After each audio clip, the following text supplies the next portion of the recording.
Пред 14 дена западниот дел од христијаните го прославија Христовото раѓање. Денеска, утре и задутре, источниот дел или источната црква ќе се присети на оно што се случило пред 2000 повеќе години за Исусовото раѓање. И ни вечера приготвивме едно посебно предавање да се подсетиме што е смислата на Божик, односно на Исусовото раѓање. После предавањето ќе добиете една мала брошурка од каде потекнуваат божикните и великденските празници, но тоа ќе го ставим сега настрана. Ние вечера нема да зборуваме за датуми, за ова или за она, дали е вистински 25 декември Исус роден или на 7 јануари, тоа за нас воопшто сега не е важно. Ние ќе се насочиме вечера кон извештајот на Библијата, на Светото писмо, да видиме што се случило пред 2000 години и зошто е важен Божич, односно што е пораката кога евангелистите го запишуват тој настан за Исусовото раѓање. Кога ја отвараме Библијата, ние ќе се присетиме дека навистина се случила вистинска случка. Исусовото раѓање не е легенда, не е некоја измислена приказна да се луѓето занимаваат и така децата да одат на Коледе, како вчера што правеа, а возрастните да си поделуваат подароци и така натаму. Ова е време кога многу луѓе, значи во светот, почнуваат да размислуваат за раѓањето на Исуса Христа. И тоа е добра причина. И ние вечерва малце да се продлабочиме во смисла на оно што Бог сака да ни го каже во Светото писмо. Еве едноставен извештај од Библијата. Читаме во Лука 2 глава 7 стих. Инаку во Евангелието според Матеја во 2 глава може да ја читате целата слика од доаѓањето на Јосиф и на Марија во Витлеем и се оно што се случувало деновите кои ги поминале во тоа мало место. Еве го текстот. И го роди својот син првенец, па го пови и го положи во јансли, зашто за нив немаше место во гостилницата. Интересно, Марија и Јосиф не отишле во некој убав град или познато место каде што би се породила Марија. Ние знаеме дека кога добиваме разгледници за Божич или за Нова година, отприлика тие се убави слики, убава гледка од некоја божична честитка. Толку убаво не било почитувано, толку убаво не било таму каде што се породила Марија. Тие не биле ниту во некој добар хотел, некој добар апартман со топли тушеви или со убави кремити каде што требало Марија да се одмори од долгото патување и сега тука да се приготви за породување. Не.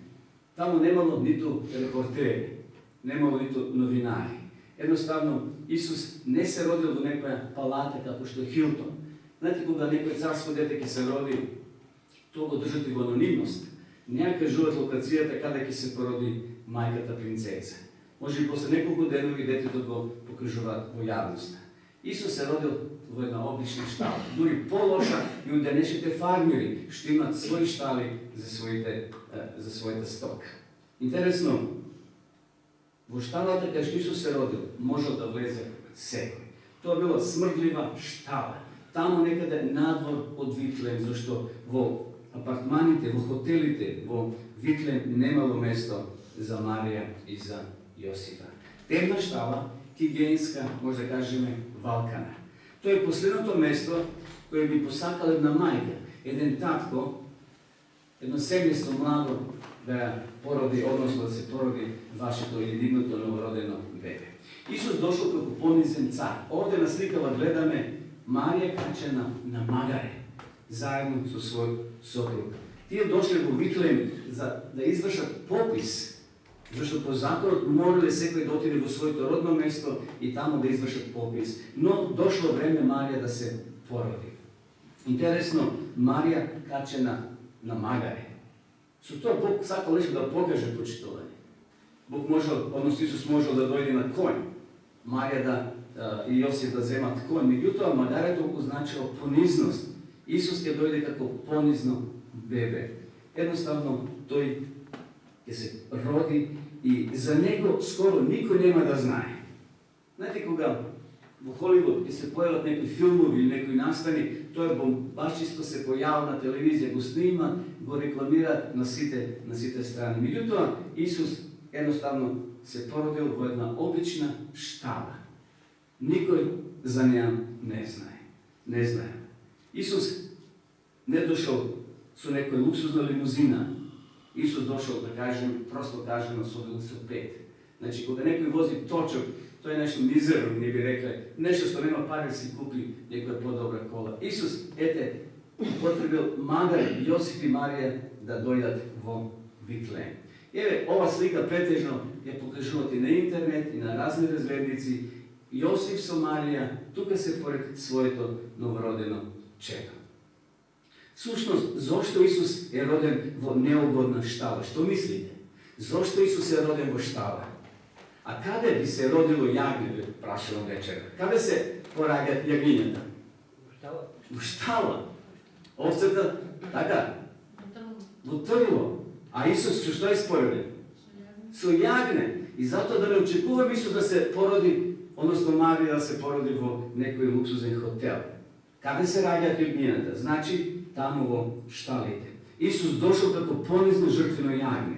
Isus došao kako bi go dal svoj život za nas. To je došao da go plati dolgo što nije sve go napravio, a ne smo bili sposobni da go platimo. I zato vam to je došao da go plati našio, tvoj i moj dolg. Istina, Isus bio roden blizu gostilnicata, no ne u gostilnica. Čudno. Znači, u site gostilnici Josip troknal, baral smeštaj, no nemalo mesto. U tije gostilnici nemalo mesto, nemalo soba za Isus Hristos. No vratata od štalata počituvani bila širom otvorena za spasitelot na svetu, za carot na vselenata. Štalata bila široko otvorena, odnosno vratata, da go primi Isusa. Isus, znajte što? Doajde i vlegova tamo kaj što je dobre dojde. Tamo kaj što vratata je vida otvorena. Ako vratata je zatvorena, to je nema da vleze su sila. Podosta ќе видим един текст, една слика кај што Исус тропа, и ако му отвориме, тој ќе влезе внатре. Единствено Исус дојде таму каде што е вратата отворена. И вечера прво прашање за нас. Дали твојата врата, мојата врата, вратата на нашето срце почитуване е отворена? Дали вратата на шталата, ако била затворена, Исус би влегол внатре? Не. Исус би барал, односно Марија и Јосиф би барал некое друго трло, некоја друга štala kaj što vratata će biti otvorena. Evo go tekstov. Eve stojam na vratata i čukam. Ako nekoj go čuje glasot moj ili moj glas i ja otvori vratata, što će pravi Isus togaš? Ke vlezam pri njego i ke večeram su njego i to i su mene.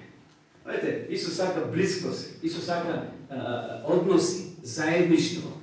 Da vleze kaj nas, da dojde kaj nas, samo ako vratata je otvorena. Ako vratata tvoja i moja je zatvorena, vratata na tvojite misli na mojite. Ako ti se zatvoreni za Isusa Hrista, to će ne odmine. I nema da vleze kaj nas. Će mu bude žal. No zato večera mi smo ovde. Da se podučime i kako da ja podotvorime, kako da otvorime vratata na našto srce, na našte misli, Gospod Isus da bide so nas. To je mjesto tu kada što Isus dođe zato što je vratata otvorena. Gledajte vnatri se luge, što pravo luge to vnatri? Semejstvo to. Čita Biblija. I to semejstvo je otvoreno. Ti će usluštat tropanjeto Isusa i će mu otvora, a to je će vleze i će bide sonive. Koga Marija, počtovani, zaminale za Vitlejem i koga Isus se rodio, tije nemale mail ili elektronska adresa ili pošta da se vratat na svojite. Nemale moduli, nemale telefoni, jednostavno ne može su SMS poraka da pratat izvestuvanje deka. Ete, nije sme smesteni tamo u jedno malo mestenice. No to mesto nemaše mesto za nas, nije sme podolu tamo u jedna štala i ni se rodi prvo to dete ili naši otci. Ime to mogu dadovme Isus. Dojdete da ne posetite. Sušnost, niko nije imao pojma kada je to Vitlejema. Imalo dva Vitlejema. Jednostavno niko ne znao kada se navija da go poseta Isusa. To je se rodio ovde Isus. U Betlehem, na evrijski ili Vitlejem. Kuća na lebu. Interesna simbolika. Isus je toj leb koji je došao od neboto, v oblik na čovek i da ne nahrani nas. Betlehem. Куќа на лебот. Исус е таа врата, Исус е таа светлина, Исус е тој леб кој треба да биде и наш. Значи, освен ако некој не бил воден од некоја надприродна сила или звезда, или од страна на Бога, или некој кој го пратил пророштвото, ќе знаел кој е тој Витлеем, каде се наоѓал и каде ќе се роди Исус. Библијата била единствената карта, водилка за секој кој сака да дознае каде Исус ќе се роди, зашто во Стариот Завет има многу текстови кои укажувале дека Исус ќе се роди од одредено време, од одредена мајка, односно жена, и во кое место. Ајде вечерва малце да се подсетиме изворно. Рековме на почетокот Матеј 2 глава, од 1 до 12. Еви јас малку буквите се можеби ситни, но ќе прочитам. А кога се роди Исус во Витлеем, јудејски, значи Витлеем јудејски, зашто имало и друг Витлеем, во дите на цар Ирод, ете дојде во Јерусалим мудреци од исток и рекоа: каде новородениот цар јудејски? Ја видовме неговата звезда на исток, па дојдовме да му се поклониме. Штом го чу тоа, цар Ирод се уплаши и целиот Јерусалим со него. И кога ги собра сите првосвештеници и книжници, народни ги праша: каде треба да се роди Христос? А тие им одговорија: во Витлеем јудејски, зашто така е напишано преку пророкот. И ти, Витлееме, земјо Јудина, по ништо не си помал помеѓу војводствата Јудини, од тебе ќе излезе вода што ќе го пасе мојот народ, Израелот. Тогаш Ирод тајно ги повика мудреците и дозна од нив точно за времето кога се појавила звездата. Па испрекајќи го Витлеем и речем: одете и распрашајте се добро за младенецот, и штом ќе го најдете, јавете ми, за да отидам и јас да му се поклонам. Тие откако го изслуша, царот се замина, и ете звездата што ја беа виделе на исток, врвеше пред нив, додека не пристигна и се запре над местото каде што беше младенецот. А кога ја видат звездата, тие се зарадува со многу голема радост. И штом влезе во куќата, го видува младенецот со мајка му Марија и паднаа, па му се поклонија, кога ги отворија своите ковчежиња, му принесоа дарови, злато, ливан и измирна. И кога примија сон вест, не се вратија веќе природа, а се замина по друг пат во својата земја. Еве, извештај, ова е историјата, почитувани, ова е настан кој денеска одекнува на многу телевизија, радија, во многу цркви се читат овие стихови и се подсетуваат за раѓањето на Месијата, за раѓањето на Исуса Христа, на Спасителот на овој свет. Гледате само 12 стихови. Меѓутоа, пораката е многу длабока и многу силна. Пораката не е само да си поделиме подароци, не е само да си купиме нешто за облека или нешто слично. Пораката е многу посилна од духовен аспект. Исусовото раѓање има силна порака за нас вечерва, не само за нас, туку за целото општество. Сакам од првиот Божик да произведеме вечерва 4 реакции за Исуса. Секој кој барем еднаш се сретнал со Исуса, почитувани, се сретнал со овие 4 реакции. Еве за кој вечер малце подлабоко изборуваме. Првото е: некои го барале Исуса, некои го игнорирале, некои се спротивставувале на Исуса, некои го примиле Исуса. 4 реакции произвеле или произлегле од случајот за Исусовото раѓање. Денеска прочитав еден статут на интернет, една особа вели: јас сум атеист и се гадам, вели, од празникот. Парафразирам сега. Значи, знаете, вчера деца одеа, така се като Коледа, така, и други работи што се прават, некои обичаи, традиции, така натаму, или јас сум атеист. Но ги почитувам народните преданија и така натаму. Јас вели не верувам во Бога, нити во Христа, нити во неговото поставање. Тоа е неизино право. Меѓутоа, не е само таа единствена. И подолу коментари, десетици се служуваат со низиното излагање. Еве ние вечерва ќе видиме во која група се наоѓаме, почитувани. Мора да се најдеме во некоја група. Не може да бидеме во некој вакуум, во некоја празнина. Дали ќе бидеме во оние кои го барале Исуса, дали оние кои го игнорират, дали оние кои ќе се спротивстават, или оние кои ќе го примат Исуса за свој спасител. Ајде додеме од првото. Читаме во Матеј 2 глава 1, 2 и 9. Ако Исус се роди во Вифлеем јудејски, во дните на цар Ирод, ете мудреци од исток пристигнаа во Јерусалим. Мудреците се тие кои го барали Исуса. Тие стотици километри поминале. Само да дојдат и да ја видат таа гледка, односно да го поздрават, да му се поклонат на царот на вселената. Зашто читале тие во Библијата дека ќе се роди во Вифлеем јудејски Исус, цар на царевите. Името ќе му биде Емануел, што значи Бог со нас. Продолжуваме. Пристигна во Јерусалим и рекол, каде е тој кој се родил царот на јудејците? Зашто ја видовме неговата звезда на исток и дојдовме да му се поклониме. Тие откако го изслуша царот, тргна и ете звездата што ја видел на исток, одеше пред нив додека не дојде и не застана над местото каде беше детето. Прашање за нас вечера, почитувани, за сите они кои ни следат. Дали ние го бараме Исуса денеска? Дали ние го бараме Исуса? Погрижи се да ја следиш вистинската звезда. Овие мудреци ја следеле вистинската звезда и затоа го пронашле местото на Исусовото раѓање. Затоа го пронашле Вифлеем. Ако следиш погрешна звезда, ако следиме погрешна звезда, дали е то филмска звезда, фудбалска звезда, јунаци, славни лица, ние ќе отидеме на погрешен план. Некои ја следиле звездата и дошле во Вифлеем.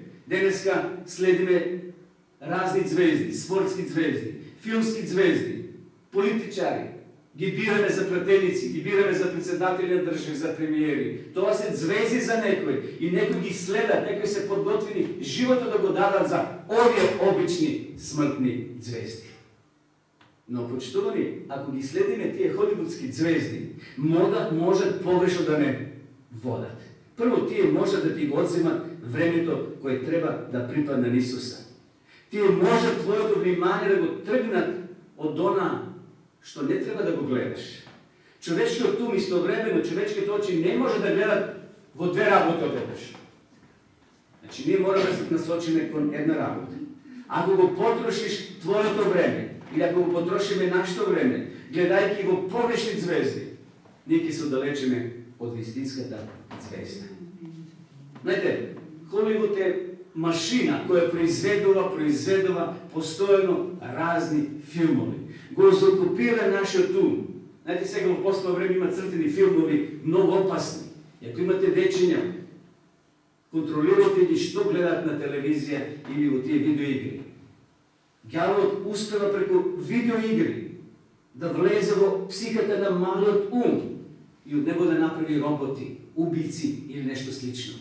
И затоа треба се внимава што гледаме, што читаме. Холивуд е машина која произведува многу звезди, така да ги наречеме. И тие го привлекуваат нашето внимание и може да не отргнат на погрешен пат. Исус е вистинската звезда, почитувани.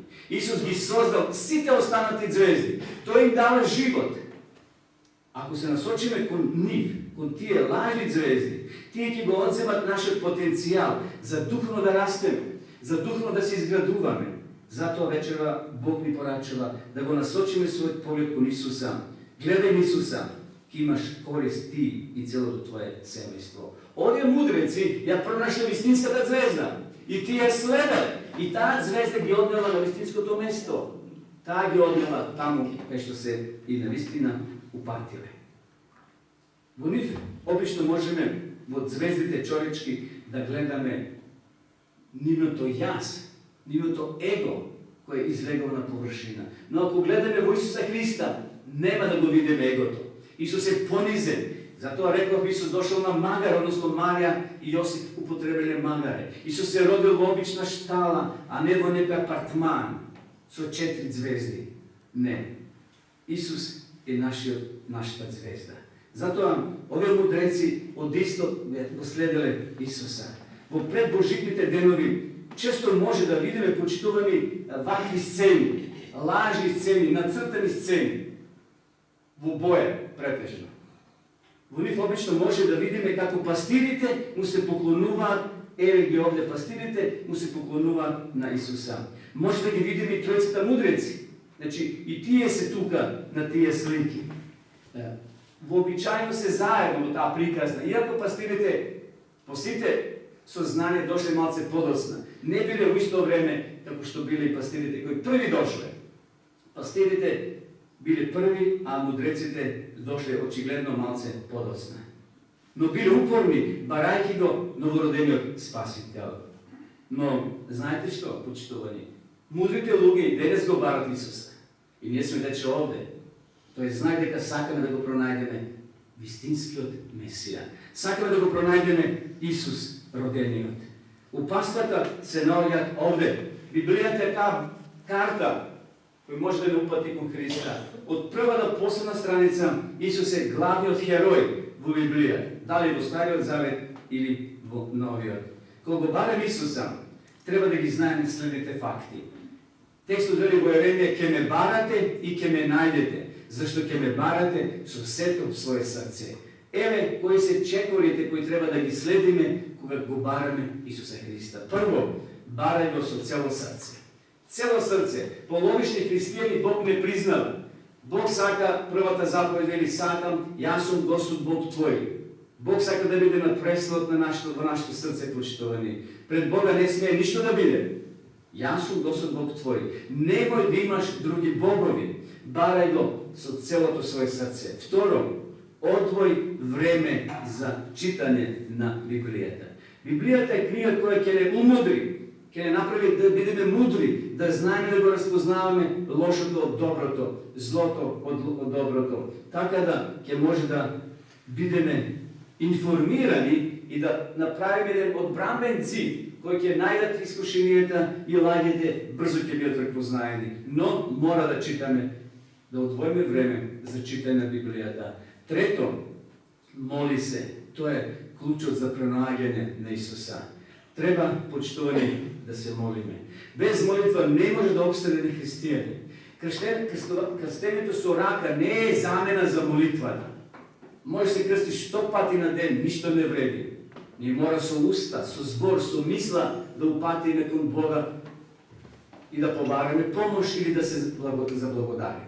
Значи, молитвата Татко наш во Матеј 6 глава ја знаеме. Или ако не ја знаете, побарајте. Татко наш кој си на небото, да се свети името Твое, да биде волјата Твоја така натаму. Ако не знаеме да се молиме, доволно таа молитва да научиме и да ја повтараме. Зашто во таа молитва која е пократка и од една минута, но се е содржано внатре. Се е офатено, и благодарност, и барање, и царството, и прошкане гревовите. Затоа одвој време за молитва. И четврто, помагај на другите да го пронајдат Исуса. Ако си го пронаšao Исуса, не биди себичен, биди мост, биди рака, да Исус биде пронајден и од оние кои се околу тебе. Одем понатаму. Втора реакција. Некои го игнорирале Исуса. Гледате овде насликала овие горди фарисеи, садукеи, горди учители, кои го знаеле Стариот Завет, што се вели во малиот прст, но не било тоа ништо за нив, за нивната духовност. Тие биле толку горди, толку себични, што Исус, знаете како ги нарекува на прилика? Варосани гробови. Тоа е нешто увредливо, но Исус мора да употреби такви зборови, за да ги поттикне на размислување, зашто тие биле толку задоени со себе си. Оделе по улиците, во долги амајли, во долги имале овие преграчи и барале од луѓето им се клањаат. Кога доаѓало време за молитва, тие клекнували, се молили кон исток, покажувале духовност, а внатре биле празни. Некои го игнорирале Исуса. Ова група останала нема за Исуса. Во таа група биле фарисеите и книжевници. Еве го текстот. И ги собра сите гласни свештеници и народни книжници.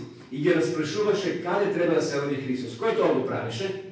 Ирод ги собра, ги повика во својата резиденција подхитно да дојдат тие кои ја знаат Библијата, Стариот Завет, да му кажат каде ќе се роди тој Спасител за кој ете и мудреците се распрашувале.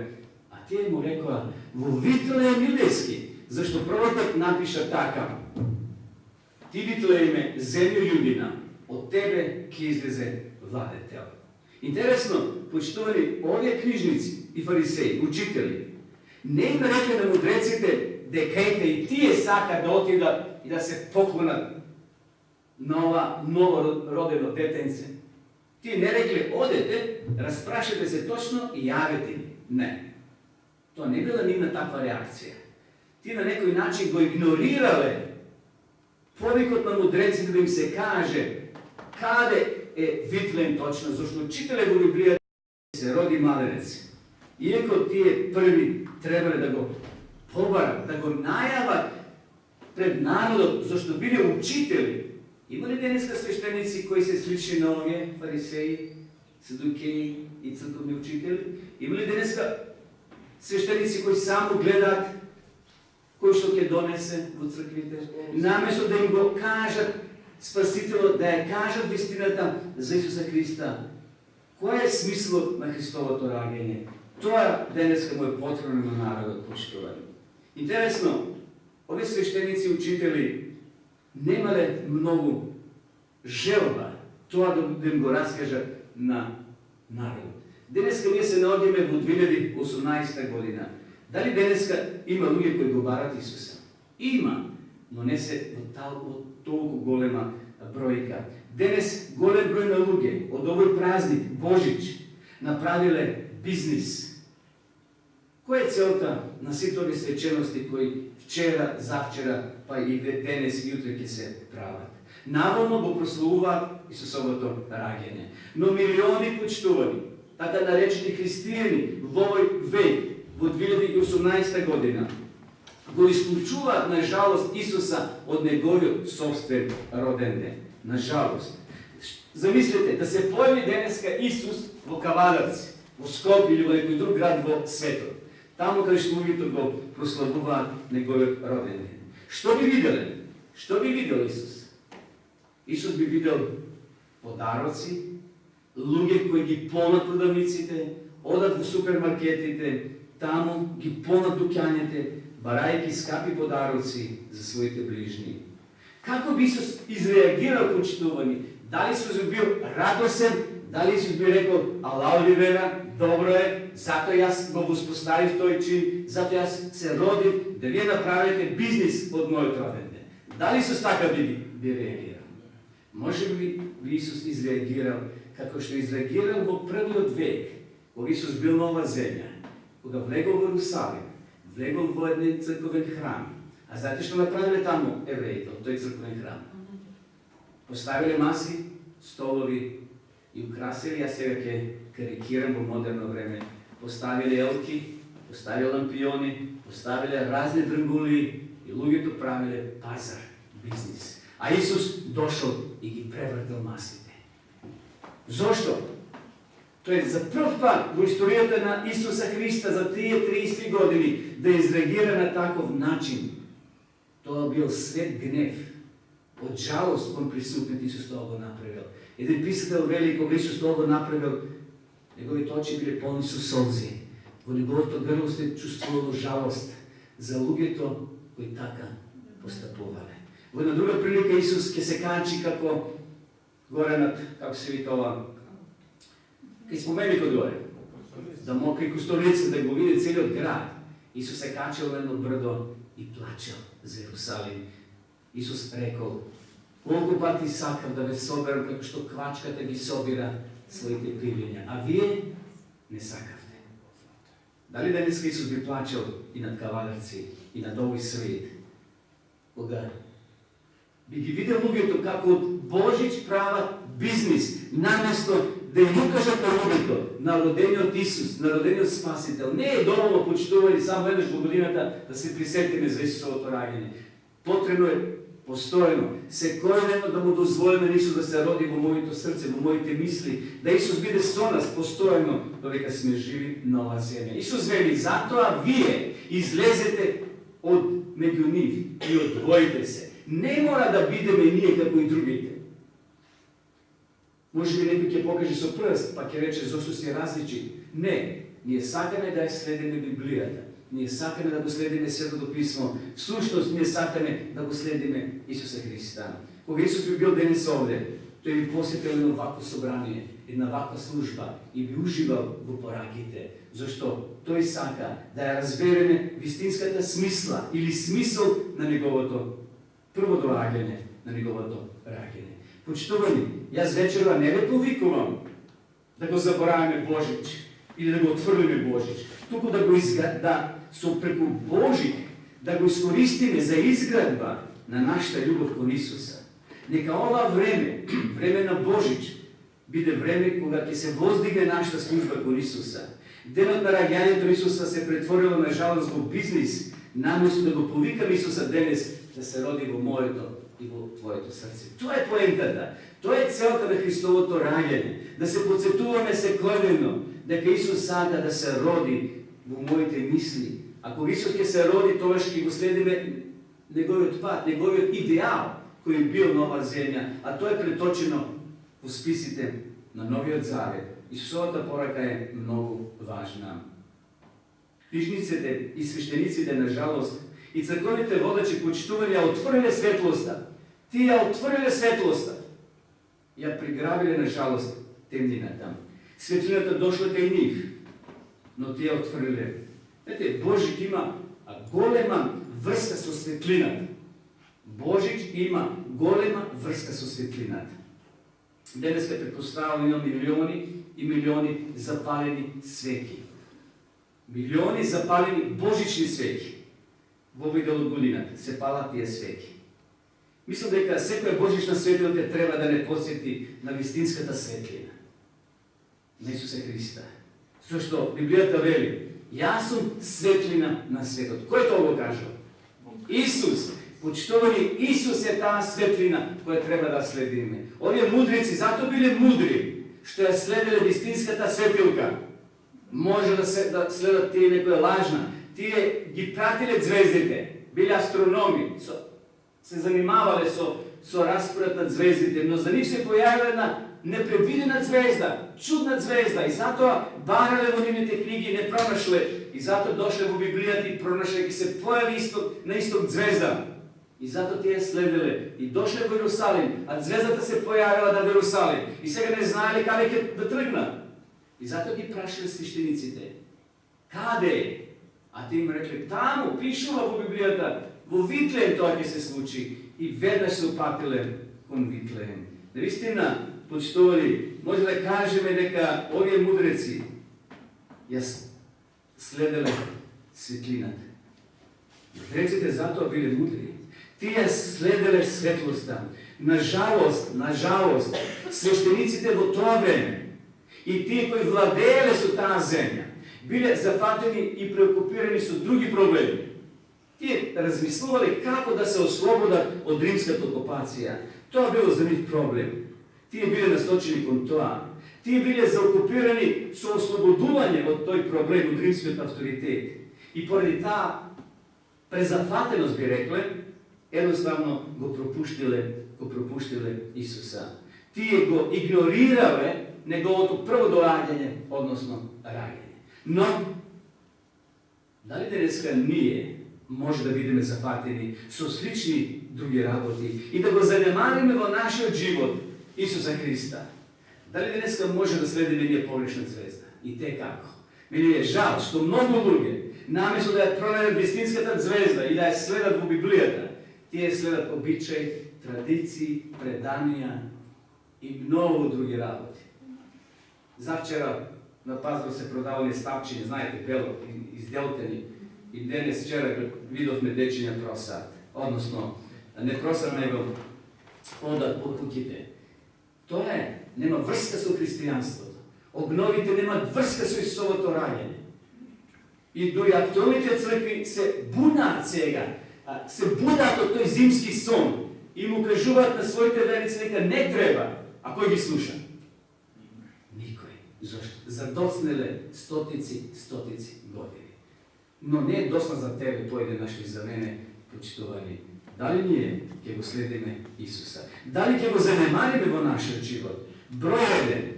Ако твоето и моето внимание е насочено повеќе кон подарокот кој треба да го купиш, отколку оно што го дава животот, тогаш веројатно си на погрешна насока. Односно, го занемаруваш Исуса во Божитното време. Ако го трошиш твоето време само за готвење, приготвување, пакување на подароци, а немаш време за Исуса, може би твоето внимание е насочено на погрешна страна.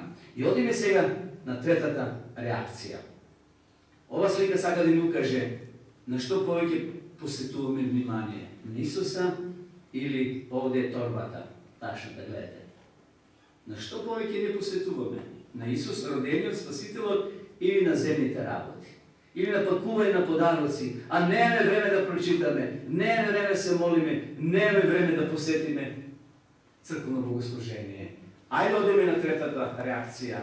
Спротивставување на Исуса. Кога го чу тоа царот Ирод, се вознемери целиот Израел.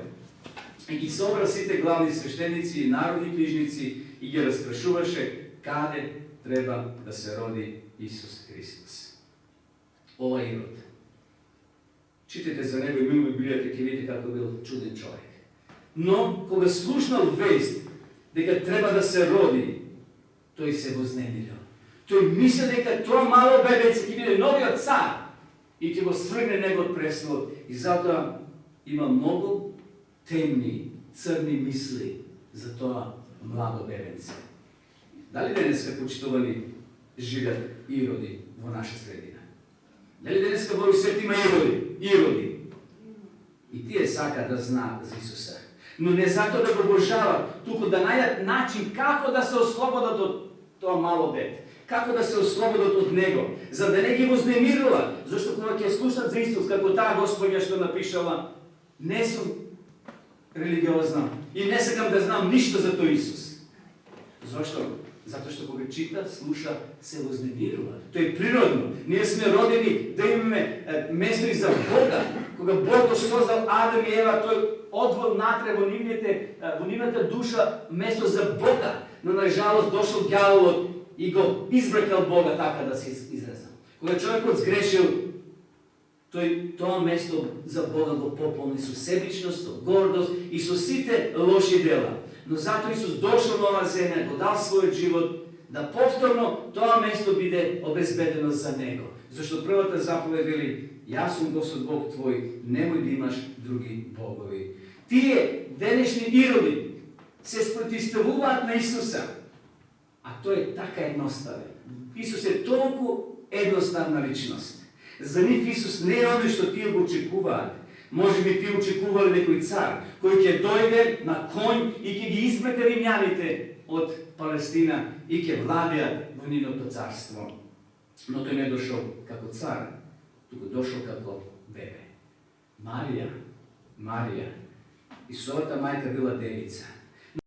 Ругаат, како може тоа да биде, да роди жена недопрена од маж? За нив тоа било неразбирливо и несварливо во нивниот грешен ум. Но тоа е проречено, почитувани уште многу одавна. Еве го текстот. Затоа Господ сам ќе дојде, ќе ви даде знак. Еве девица ќе зачне и ќе роди син и ќе му даде име Емануел. 700 години пред да се роди Исуса, ова пророк Исаја го запишал. Точно верно по оригиналот. Точно го назначил и местото пророк Михеј, дека ќе се роди Исус во Вифлеем. Така, почитувани, Бог станал бебе. Тој е доволно голем да стане мал. Тој е доволно силен да стане безпомошно бебе. Ирод тоа не можел да го прифати. Ирод тоа не можел да го свати. Ирод тоа не можел да го вметне во својот ум и да го разбере, за да не можно тој Бог небесен да се роди како едно мало бебенце. Наистина, тој не можел да го разбере таквиот Бог. И не само тоа. Бог дошол на овај свет, почитувани, не само да се роди, туку и да умре. Ова е крајната дестинација на Христовиот живот. Исус живеел 30 години. 30 години живеел во анонимност. Ништо не направил, никој не знал за него. За 3 години, за 3,5 години цел свет разбрал. Исусовата мисија била крајниот резултат да умре на крстот. Зошто со умирање тој ќе плати цена за тебе и за мене, да не откупи од втората смрт, од вечната смрт. На возраст од 30 години тој бил раснат на крст. Тој бил допрен, почитувани Исус. Исус бил роден од недопрена девојка, а воскреснал од недопрен гроб. Isus se rodil i bil roden od nedoprena devojka, a voskresnal od nedopren grob. Grob u koji nikad pre nego ne bil pogreban. Isus ne došao da se protistavi na rimskata vlast. Ne, nego je od grob, nedopren grob. Bil pozemljen. Isus tamo pominao petog večer, sabota i naotrovo nedala voskresnao. Isus ne došao da se bori protiv rimskata vlast. To je došao da se bori protiv vlasta na grevo od čovečkото srce. I deneska počituvani. Isus ne saka da se bori protiv istog ili zapadni od Bog. Isus saka da dojde denes od tvojето srce. Ne da te izbavi od neka okupatorska sila, tuku da te izbavi od silata na grevo. To ne može da go shvati Irod. Ne može niko da go razbere. Irod ne može da ja zamisli ova ludost. Da se rodiš, da živeš i nekoj da te fati i da te tepa su kamšine. Na kraju da te razvrne. Irod misli da Isus mu je sopernik i da toliko mu je odzeme vlasta. No počtovani, Isus na vistina sakal da bide spasitelj i na Irod. Irod sakal da gubi Isusa. Isus sakal da umre namjesto nego. I Irod uporno se sprotistavovao. I najvjerojatno, Irod je go izgubi i večni život. Ja ne znam, Bog znaje, no spod njegovite postavki, to je go izgubi i večni život. Odime na četvrtata reakcija. Nekoji go prihvatile Isusa. Jedna grupa na luge se pa go prihvatili Isusa. Evo nije večera, nekoliko pati čitavme za njih. I koga je videla zvezdata, se zaraduva so mnogo golema radost. I koga v njegovu kuketa go videla deteto so njegovata majka Marija i padna ničkom i mu se poklonija. Gdje otvorija svojite skrovište i mu prenesla darovi zlato, temjan i smirna. I otkako bejat predupredeni od Boga v son, da ne se vraćat prirodam, zamina po drug pat za svojeta zemlja. Povstor mudreci ste bile mudri. Gledajte, prvi pokažili mudrost i сега povtorno. Го послушале Бога, иако биле паганци, луѓе кои не биле во доменот на еврејската религија, сепак имале страх од Бога. Не се вратиле по истиот пат во Иерусалим за да му кажат местото, локацијата на Ирода, зашто имал пеколен план да прати таму војска, да го опколат Витлеем и да ги убијат сите деци. Тоа ќе направи подослед. Сеќавате? Тој подослед ќе направи. Бил многу луд кога дозна дека мудреците не се вратиле назад. И сега, бидејќи не знае во кое време е роден Исус, дали е месец дена стар, дали е 5 дена, до 2 години наредил сите деца да се убијат. Почитувани, овде има уште една порака. Овие мудри луѓе донеле злато, темја и смирна. 3 многу важни работи. Елементи од кои Јосиф, кој бил невработен, кој бил стечен работен, би рекол. Иако имал дрводелска работилница, но сега жена му е бремена, не може да се посвети на работата. Требал да живее и тоа во изгнанство. Бог му рекол преку ног: Јосифе, немој да се враќаш во Назарет. Зошто? Ирод сака да го убие твоето дете, односно Исуса. И затоа одете во каде? Во Египет. И таму ќе живеат скоро година дена. И ќе ги трошат овие работи за живот. Ете Бог колко е мудар. Како Бог ги води патишата, почитувани. Злато, темјан и смирна. Марија и Јосиф имале доволно за една година. И кога починал Ирод, што му рекол Бог на Јосифа? Сега вратете се назад. Вратата е отворена. Може се вратите назад. Почитувани, тие дошле водени од светлоста. Од светлоста која Бог им ја управувал. А заминале од години од светлоста на сонцето. Светлоста сега светлила во нивните срца. Таа темнина и денеска која во овој свет постои, Исус сака да ја растара со својата светлина. Еве ги овие тројца мудреци, кои вечерва и овие денови ќе ги спомнуваат на стотици, на илјадници пати. Овие незнабожци, овие паганци, Бог ги употребил да им дадат дарови на Марија и на Јосифа. Тука еве ги камилите со кои тие патувале. Како што ноќите во овие денови се најдолги, така почитувани и ние денес живееме во ноќите на гревот. koja traje vеќе повеќе од 6000 години. 6000 години, ноќен гревот се повеќе се шири, но наскоро се ближи денот, вечниот ден, што ќе ја уништи темнината. Наскоро Исус ќе дојде и ќе го приграби повторно овој свет, зашто е Негов. Наскоро Исус ќе дојде и се појави на облаците, како што е Библијата, со мноштво ангели. Но сега тој Витлеемец, сега тоа бебенце во Витлем кој се родило нема да биде бебе кој ќе зависи од заштитата на Јосиф и на Марија. Сега тој ќе дојде како цар на царевите, како Бог над боговите, како господар над господарите. Тој ќе има круна на главата, во раката ќе има срп и ќе има палка. Тоа е се символика. Палката е знак како цар кој ќе владее. Српот е знак дека треба да собере жетвата. Тебе и мене, кои сме се определили да веруваме во него, да не собере и да не однесе на небото, да бидеме со него во вечноста. Тука ќе се и нашите ангели, зашто секој од нас има ангел. Кога детето се раѓа, Бог му доделува еден ангел и го прати низ целиот негов живот. Тие се ангели наши чувари и наши записничари.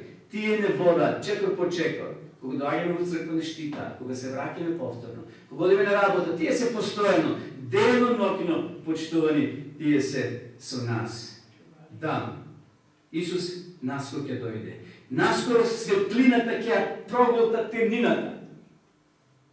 При второто Христо доаѓање, ние веруваме дека Исус наскоро ќе дојде. И затоа се нарекуваме адвентисти. Зборот адвентиста значи чекатели, го чекаме Христа. Секој кој го чека Христа, од исток до запад, од север до југ, се нарекува адвентиста. Зашто зборот адвентус значи чекатели. Го чекаме сега да дојде Исус по втор пат. Не како на прво бебенце, мало бебенце, сега ќе дојде како цар, како господар над господарите. Почитувани, дали знаеш кој подарок Исус го сака за неговиот роден ден? Швајцарски часовник, најдобар Android мобилен. Што Исус најдобро сака за подарок кој да му го подариме вечерва? Тој, почитувани, го сака твоето и моето срце. Тоа не може да го купиш на бит пазар. Тоа не може да го купиш ниту во најдобрите супермаркети во светот. Тој подарок го имаш само ти и јас. Само ти може да му го дадеш твоето срце. Може би нема ништо да те чини, а може би ќе те чини нешто. Може би ќе треба нешто да оставиш. Може некоја жртва да направиш. Тоа само ти, Бог, го знаеш.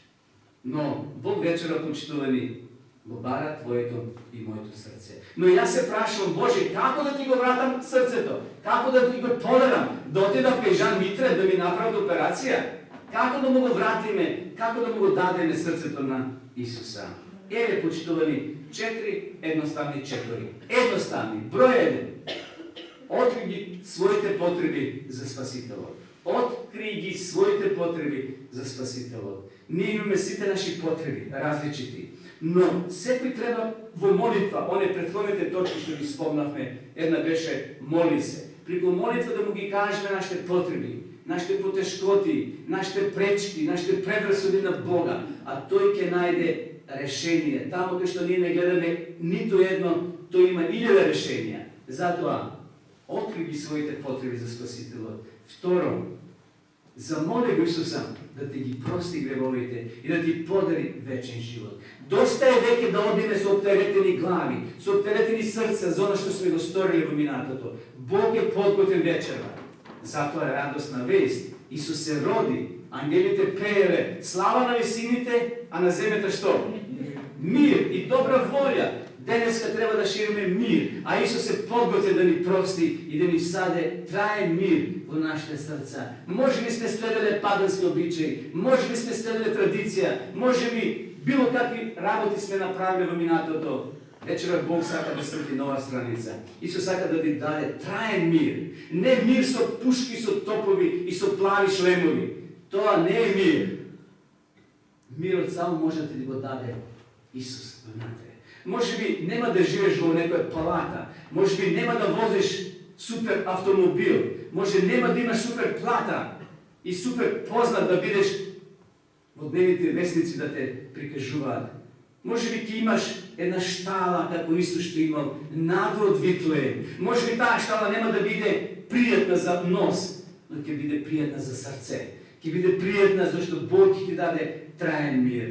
Трето, стави го Исуса на прво место во својот живот.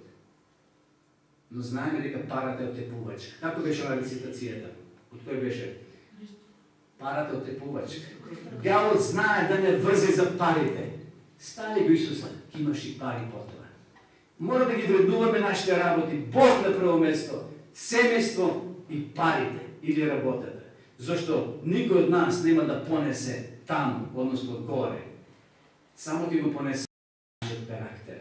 И затоа сега е време да го обновиме нашиот карактер, да биде сличен на Бог, на Божиот. И четврто, дај го своето време, својата енергија и својата љубов на Исуса. Гледате, почитувани, едноставни точки, едноставни чекори. Не бара Бог да одиме сега ние во Ерусалим, на Аџилат или во Мека или некој друго свето место во светот и таму да се кланяме, ниту да одиме на Света Гора во соседната држава и таму да постиме, да клечеме, да правиме некој метанија. Доволно е само овие 4 чекори. Откри ги своите потреби, замоли го Исуса да ти прости, стави го Исуса на прво место во својот живот и дај го своето време, својата енергија и својата љубов на Исуса. Својот подарок предаден кон Исуса.